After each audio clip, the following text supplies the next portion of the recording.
Hello everyone, আসসালামু আলাইকুম। কেমন আছেন সবাই? আশা করি সবাই ভালো আছেন। আলহামদুলিল্লাহ, আমিও আল্লাহর রহমতে ভালো আছি।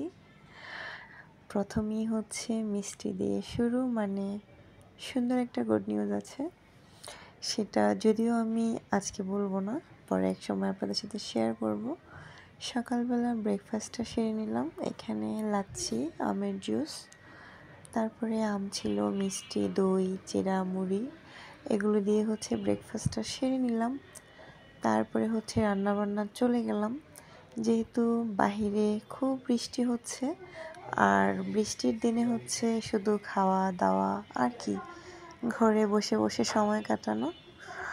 তো ভাবলাম যে বোরিং সময়টা পার না করে কিছু রান্নাবান্না করি দুপুরের জন্য।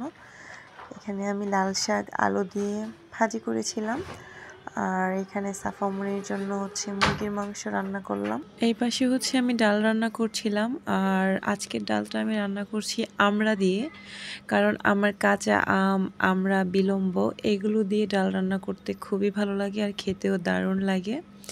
তারপরে ছিল আমাদের জন্য মাছ ভুনা।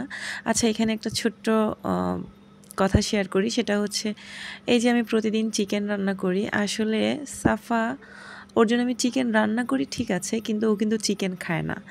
চিকেনের মধ্যে যে আলুটা দেওয়া হয়, আলু আর ঝোল দিয়ে হচ্ছে ও বেশি পছন্দ করে, মানে তার মাংসটা তার দাঁতে বাজে, সেজন্য সে খেতে পারে না। তারপরে আমি আমার জন্য একটু শুটকি ভুনা করছিলাম, বেশি করে পেঁয়াজ রসুন দিয়ে। আর এপাশে হচ্ছে আমি একটা মাছের তরকারি রান্না করব, তার জন্য হচ্ছে আমি পটল আর আলু নিয়ে নিয়েছি, ভালোভাবে কষিয়েছি, তারপরে ঝোল দিয়ে দিয়েছি, তারপরে মাছ দিলাম। এই তো আমার রান্না ডান। দুপুরে আমরা সবাই খাওয়া দাওয়া শেষ করে, যেহেতু বাইরে বৃষ্টি হচ্ছে, তো বৃষ্টির দিনে আর কি করব, আমি এখানে মোগলাই বানিয়ে নিয়েছি, মিনি সাইজের ছোট ছোট করে মোগলাই বানিয়েছিলাম। আর আমার ব্যালকনির পুঁই শাক দিয়ে ডাল দিয়ে আমি সুন্দর একটা পেঁয়াজু বানিয়েছিলাম, একদম ক্রিস্পি ছিল, আর গরম ভাতের সাথে খেতেও দারুণ মজা ছিল এটা। তারপরে আমরা রাতের বেলা যে আয়োজনটা করেছি, সেটা হচ্ছে এত বৃষ্টি ছিল, ভাবলাম আর কিছু না করে খিচুড়ি খাওয়া হোক, কারণ রাতের বেলা সহজ রান্না করব, আর বৃষ্টির দিনে খিচুড়ি হবে না সেটা তো ভাবাই যায় না, তাও আবার আমার বাসায়।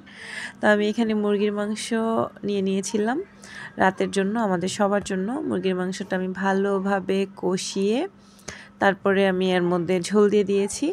তো এখানে হচ্ছে আমাদের মাংস রান্নাটা হয়ে গেছে। আর এখানে হচ্ছে আমি পাতলা খিচুড়িটা এখন বাগার দিব, মানে এক এক এলাকায় এক এক কিছু বলে, কেউ বলে বাগার, কেউ বলে শনবার, এক এক জায়গায় এক একটা নাম। যাই হোক, আমি এখন বাগার দিয়ে দিব। আর এর মধ্যে আমি বললাম না, সে আমার ব্যালকনির একদম টাটকা টাটকা পুঁই শাক আর অনেক রকমের ডাল ছিল।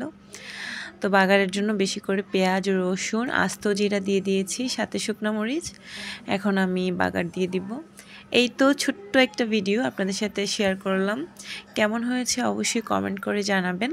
আর যারা আমার ইউটিউব চ্যানেলটা এখনও সাবস্ক্রাইব করেনি, প্লিজ আমার চ্যানেলটা সাবস্ক্রাইব করবেন। যারা সাবস্ক্রাইব করেছেন তাদেরকে অসংখ্য ধন্যবাদ। একই নামে আমার একটা ফেসবুক পেজ আছে, আর পেজটা অবশ্যই আপনারা ফলো করবেন। সবাই ভালো থাকবেন, আমাদের জন্য দোয়া করবেন। আল্লাহ হাফেজ।